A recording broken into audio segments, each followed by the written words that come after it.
This is Secret Stories, and my name is Mary Cachapalia. Many people cannot be on camera because their employer, their family, their friends, their church or their synagogue would roll their eyes, ridicule, misunderstand, or even fire them. Secret Stories allow you to tell your story with an anonymity. Here I read experiencers' accounts commented on YouTube and emailed to us at Breaking the Silence. In this episode, we hear from a seasoned pilot, Mark, who shares his unexpected account. This is my account, February 2002. But first, let me preface with some personal background information. At the time of the incident, I had been reading about UFO encounters, Project Blue Book, etc. since 1965. I have been an amateur astronomer for over 40 years. I have owned numerous instruments of various sizes for both visual and photographic purposes, none of which sat around long enough to gather any dust. I consider myself very knowledgeable about the night sky, specifically what is supposed to be where and when, and what should not be there. I had also been flying professionally since 1988.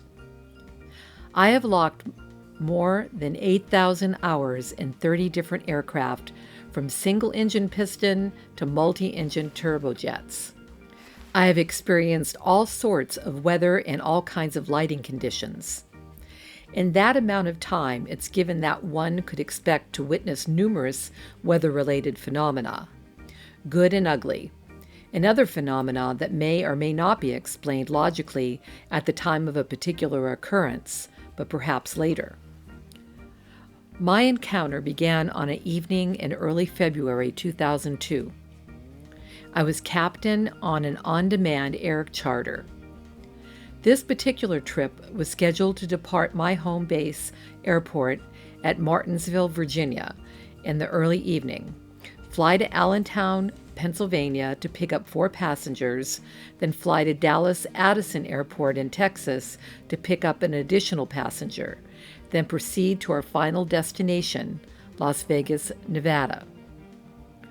For those aircraft aficionados, the aircraft used was a Sabreliner 65 twin-engine jet, seats 9, 2,500 nm range, 550 knots, and a Mach number of 0.82. So yes, a very high-performance airplane indeed. The incident occurred on the Dallas to Las Vegas leg. It was past midnight with clear skies and moonless. A perfect night for flying. We were at our cruise altitude of 3,500 feet, normally called FL 350. Read flight level 050. Had been settled in with an autopilot engaged at that altitude for about 30 minutes or so. If you have ever been a pilot, flying long distance at night can be very boring. And boring is what you strive for. Boring means all is well. Both pilots are constantly monitoring aircraft systems and performance, navigation, and communicating with air traffic control. One is ever so vigilant of possible traffic, basically heads inside, heads outside. It's a cadence that is performed each flight. To help increase visibility outside the airplane at night, the cockpit lights are turned down to match the ambient light outside the plane. On this particular night, while I was scanning outside the airplane, I noticed an aircraft just off the left wingtip, the 9 o'clock position, which is not uncommon. The separation requirement then were 2,000 feet vertically or 5 miles horizontally. Under positive control ATC, radar and associated computer will sound an alert to the controller if the traffic invades that protective airspace. At the same time in our aircraft, we had our own alert system, It's called TCAS, Traffic Collision Avoidance System. The system interrogates other aircraft transponders like the ATC's radar. Transponders are transmitters that send an assigned 4-digit code that identifies you and other pertinent info back to the controller, displaying it on his radar scope. When TCAS detects another transponder and it is a potential threat, then it sounds a verbal alarm with the climb or descend command, and which the pilot will immediately take action.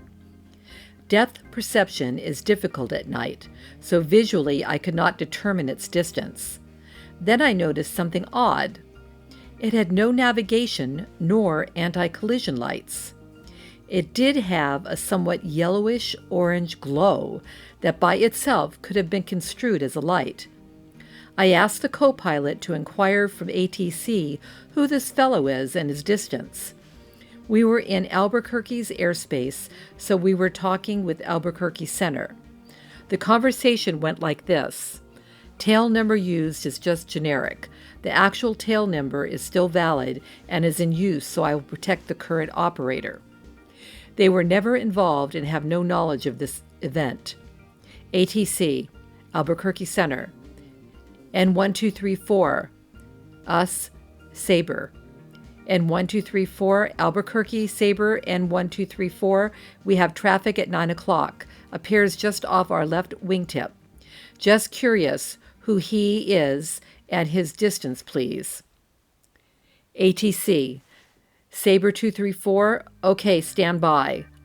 Sabre 234, I'm not painting any traffic within 250 miles of you.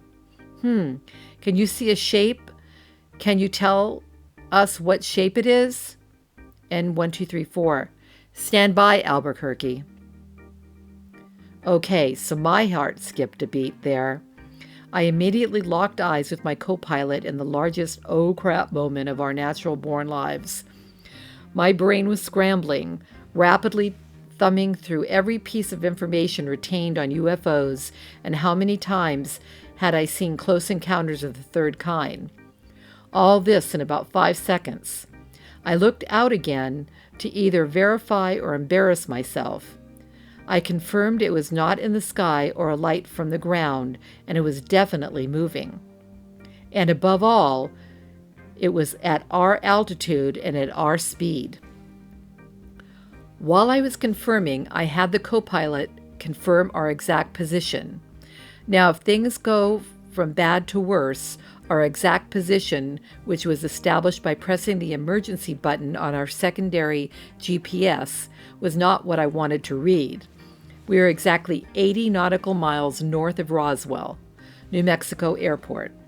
The GPS said that it was the nearest airport that met the airplane's criteria for an emergency landing. No, this was not an emergency. N1234, Albuquerque. I'm unable to distinguish any shape other than a small sphere-like shape, yellowish orange color, no lights of any kind. It's at our altitude and appears to be pacing with us, occasionally ahead of the wing, then drifting behind the wing. ATC. Roger, Sabre 234. You guys want to make this official? N1234. Affirmative, let's do that. After another 10 to 15 minutes, the object started gaining some speed and moved ahead and away from us in a southwesterly direction, and, as far as I know, never appeared on the radar. Then we entered some high cirrus clouds and lost sight of it. As we eventually began our descent into Las Vegas, we heard ATC warning opposite direction traffic that flew into the area of possible unconfirmed traffic. Altitude unknown, direction unknown. During the event, our passengers were asleep. Numerous times I considered waking them so they could also see what was happening. The co-pilot did not want to appear to be an idiot, his words, even though he could not deny what we experienced. I wanted to tell them, but then it occurred to me we could possibly have a nervous flyer on board, and maybe the event could be hard to process on top of that. So my decision was to err on the side of caution. But once we landed and everyone seemed relaxed and happy, I shared the event. A couple were glad they slept through it.